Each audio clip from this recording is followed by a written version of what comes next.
The event happened about 5:20 in the morning, came in as a suspicious call. It was a home that was a two-level apartment, downstairs tenant, upstairs tenant. The dispatch relayed to us that the downstairs tenant had called and told us that she could hear people moving around upstairs and that she was aware that the tenant up there had been evicted and that the locks had been changed and that they did not make entry through the front door. So we parked and we approached and went around the back of the home where there was a quasi fire escape stairway and a small deck.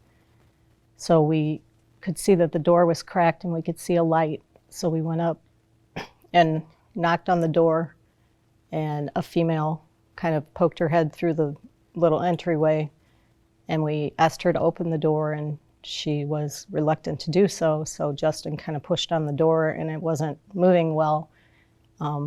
There was a refrigerator that someone had pushed up against that door.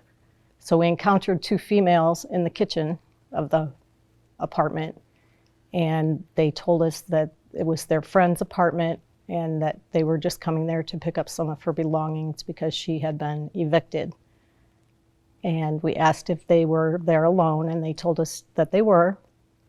And talking to them and starting to get their information, we could hear shuffling coming from a back room.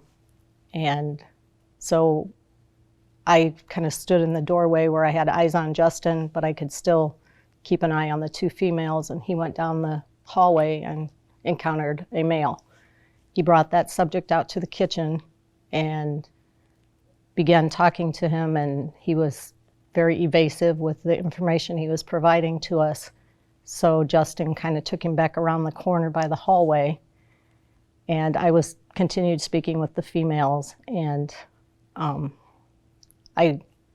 there's 3 channels on our radio, and he was on channel 3 checking his status with his name and birth date. And I was trying to listen to what he was saying, and I heard Justin say, "You're not providing me accurate information, tell me who you are." And the next thing I knew, he was running right for me because I was in the kitchen and the doorway was behind me, and he came running towards me. So I grabbed hold of him, and Justin was right behind him, and a physical encounter ensued. We began fighting with him in the kitchen, and at one point got him partially to the ground, and the next thing I know, he popped up from under Justin and ran to where there was a door entryway, and that's where Justin tackled him to the ground. I had no point of advantage there other than to go. I was still on my feet when I heard a pop, and my first thought was, what was that? And then as we went to the ground, I then figured out he was firing a weapon, and Justin was trying to hold him, and I was trying to assist him, but I really didn't have anywhere to go, and Justin said, "I've been hit, I can't hold on any longer."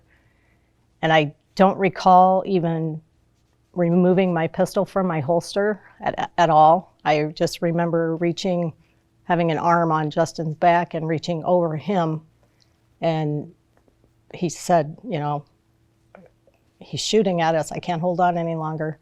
So I shot, and he continued to fire, so I shot 2 more times, and Justin was kind of in and out of it at that point. When the physical encounter ensued, I got on my radio and screamed for help. And then when we got into that situation, I again got on my radio and advised that there were shots being fired and that an officer had been hit and that we needed help. And everybody arrived, and the fire medics took him and put him on a stretcher, and I could see that he was all covered with blood on the right side of his head. And I was obviously in shock. I remember everyone being there, and I remember them taking him out on the stretcher, and I remember seeing the deceased on the floor, and then I was escorted out, and the chief and the major and everyone came to the scene. I was held back, or one of the guys was hanging out with me, kind of to just be there with me until they could try to get a hold of Ron and my husband, who was out of town hunting. And so they had a little bit of difficulty. We had a little bit of difficulty reaching him, and we did. And then I was brought to the station where the county deputies that were taking over the investigation met with me. And they took my weapon and they counted the rounds in my gun. And he asked me 2 or 3 times, how many times do you think you shot? And I was pretty certain 3. I kept saying, I'm pretty sure 3. And he said, you're missing a round. Did you have one in your chamber? And I said, yes, always. And I later found out that at some point during this, I had a misfire with my weapon, and my training and instinct kicked in, and I was able to tap and rack to unjam the gun. I don't recall that from that time.